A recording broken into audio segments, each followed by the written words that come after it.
What's up, everybody, and welcome to my TNA Impact Wrestling review.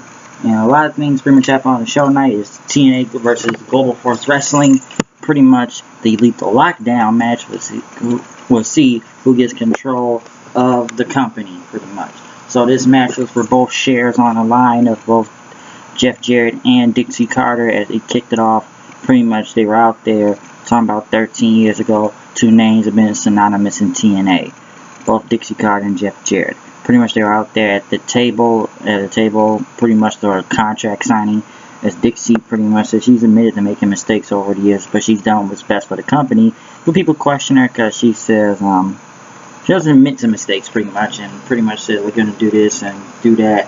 A lot of bold statements she does sometimes. So they say she never admits to her mistakes, but she did this time. And pretty much they were there sitting at the table. Boris said you have both signed contracts, he gets the majority of the shares and everything, and Boris pretty much said this is what happened, and Dixie said it's sad it's at the company it is, but you walked out on TNA and you're walking out on a lot of things, Dixie said to Jeff Jarrett. And when she were moving from power and stuff. Dixie also pretty much spoke about the TNA wrestlers and the fans being loyal to the company, and she loves this company to her fiber being and everything. But Jeff Jarrett pretty much hold on for a minute right there. What have you done? And he says, I'm bringing the wrestling business forward. He says with Global Force Wrestling. And then he talked about Eric Young, and so we have one of your guys, Eric Young. He's a crazy, deranged dude, but he's got him on their side now. So for some reason, Eric Young joined their side. And says he's some wacko and everything, but it doesn't even make sense why the deranged dude would do that, and since he's taking talent away from Dixie Carter and stuff. And pretty much Jeff Jarrett says I'm going to be on top of the world when I take over both TNA and Global Force Wrestling, and it'll all be his while you're on the outside looking in, he says. And pretty much he says he was going to take the briefcase with the contract signed in it, but JB pretty much said that you have to wait till the end of the show until they get a winner. And he told Dixie Carter, I've always wanted to do this. He pretty much punched Jeremy Borash to the ground. And pretty much he said, keep the briefcase. We'll pick it up later, Karen says. Pretty much Josh Matthews and the Pope were talking about what's going to happen tonight as Drew Galloway was in the back with the Wolves and Lashley talking about the match tonight for who gets control of the company. Jeff Hardy was in a car driving with EC3 and Tyrus in it. Pretty much told him, make sure you drive good there, Jeff. Jeff did them sharp turns again.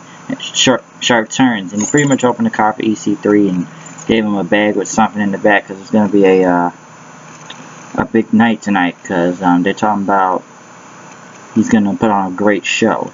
Mahaba Shaiba went against Abyss. Shaiba, or Koya, pretty much doing that thing with his arm that gets him over and everything. So that happened. And pretty much throughout the match, it was somewhat decent. James Storm tried to interfere in the match to help Abyss, but missed the super kick. And pretty much Mahaba Shaiba took both him and Abyss out. Pretty much hit the sky high on him and won the match. So that happened. So we're still getting to this James Storm versus Koya Mahaba Shaiba thing and see how that's going to work out. Jeff Jarrett was in the back pumping his team, Global Force, for tonight that they're going to take over and stuff. EC3 and Tyrus pretty much came out with Jeff Hardy and told him no music for Jeff Hardy. This is the new Jeff Hardy, he says. And he pretty much came out wearing a suit with all EC3's faces on the suit. And the fans chanted Hardy, but he pretty much EC3 told Jeff Hardy to tell fans to stop chanting his name or he'd be fired. So you need this job, Jeff, to feed your family, to pay your bills, to make your career keep going. And do you want that all to stop? As Rockstar Spud pretty much came out then speaking on Jeff Hardy's past. Said, you're Jeff freaking Hardy. Because I remember I used to wear that suit with that jackass's face all over it. And pretty much says, you're Jeff freaking Hardy. You don't need to be doing this and stuff. Because you're Hardy. He says, that's why I'm here. And pretty much Rockstar Spud called EC3 garbage. You're garbage, he says. As EC3 pretty much talked about how he's pretty much beating people from Bully Ray to Sting to Kurt Angle and he pretty much hit Spud with the microphone then, and pretty much after that, Spud tried to come back and attack EC3, but he pretty much told Jeff Hardy to hit him or he'd be fired as they held Rockstar Spud out, but Jeff pretty much said he's sorry and hit him in the face. This segment was alright. I didn't understand what was going on. Rockstar Spud, great promo cutter. Jeff Hardy in his role doing well. EC3, sometimes think he's going back to Derek Bateman, but I guess it was alright. Pretty much Jeff Jarrett was in the back talking to Drew Galloway and stuff, saying like his money's on us and you guys are going to lose tonight and everything, but Galloway pretty much said TNA is going to win and he's going to take out Global Force Wrestling. You just wait till tonight. Brooke went against Awesome Kong versus Lady Tapa versus Gail Kim for the Knockouts title for it. And I got to say, this was one of the best matches of the night. Really great match. Pretty much everybody got to show a lot of skill out there. So, and I know this is a week later, but it was way better than that Divas match they had on Monday Night Raw. I'll say that. Way better. This Fatal 4-Way for the Knockouts Championship was good. Gail Kim got the win, kind of out of nowhere though, to beat Brooke with the Eat Defeat. But watching all four of these women go was a really entertaining match, and I say I was more impressed with that than that stupid title reign they did with Nikki Bella on Monday beating Charlotte. This was a way better title match. It was a great wrestling match. I'll say that. So the women had one of the best matches of the night on there. Galloway was putting up another pep talk for the Wolves and Lashley.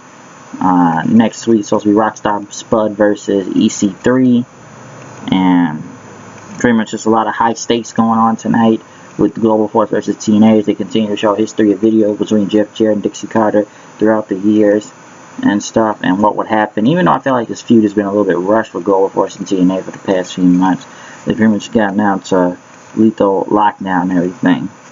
As pretty much they talked about the Wolves being almost five-time tag team champions, even though they just got in the company since January of last year.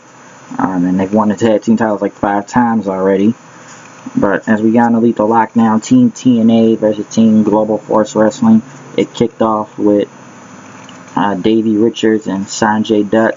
Pretty much after that, Eric Young was the second one in.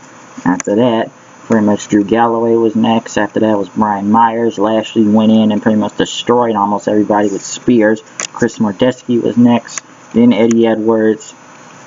Then Jeff Jarrett was the final entry for the Global Force Wrestling team. But who was going to be the final TNA guy? And this is where it confused me. I thought it was going to be Bobby Roode. Found out it was Bram. With all the controversy that's happened to Bram lately with him choking out women and stuff, kind of a bummer for him to be in that match right there. So I think Bram was just random as hell coming into that match.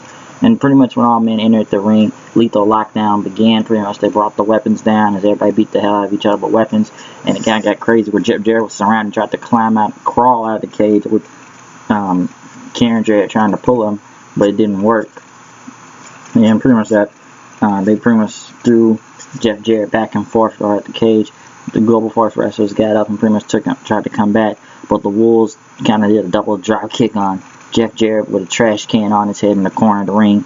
Galloway pretty much hit Brian Myers with the future shot on a trash can, winning the match, and pretty much TNA celebrated as Dixie Carter and them, and they all pretty much came out, held hands up in the air, that TNA beat Global Force from another invasion. So TNA survives another invasion. Some people say this is the weakest invasion that's ever happened, especially from a Global Force Wrestling standards. And Global Force Wrestling has some good talent, but even I wanted to see some more people from Global Force Wrestling and TNA. A lot of these guys we saw were former TNA guys that used to work in TNA or currently work in TNA, or as former WWE guys. Some say the only person that got a clean win was just out of this whole feud from Global Force was PJ Black or Justin Gabriel, if you want to call him that.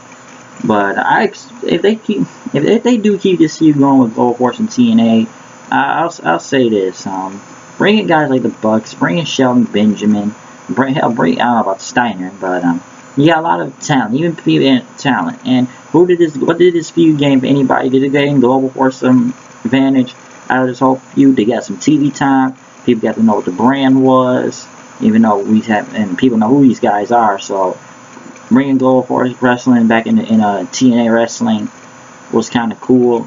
Just to, get them a spotlight, get their name out there. Now they can keep this going if they want. If you ask me, make something else up, make the feud keep going, get some more Global Force wrestlers guys on there. I would like to see him go against a little bit more TNA guys in the company. So if they can keep this feud going, I enjoy it. And other than that, people have rumors of Jeff Jarrett taking all his shares, give them to the Carters. I don't know why people think they're going to sell TNA, but they're not. And there's another news for that company. I already said Earl Hebner was going in the Hall of Fame. Bound for Glory's coming soon, so we'll see about that when it happens. But I'm going to go. I'm out of here. I'll see you guys later. Make sure you check out news and reviews. So, peace out.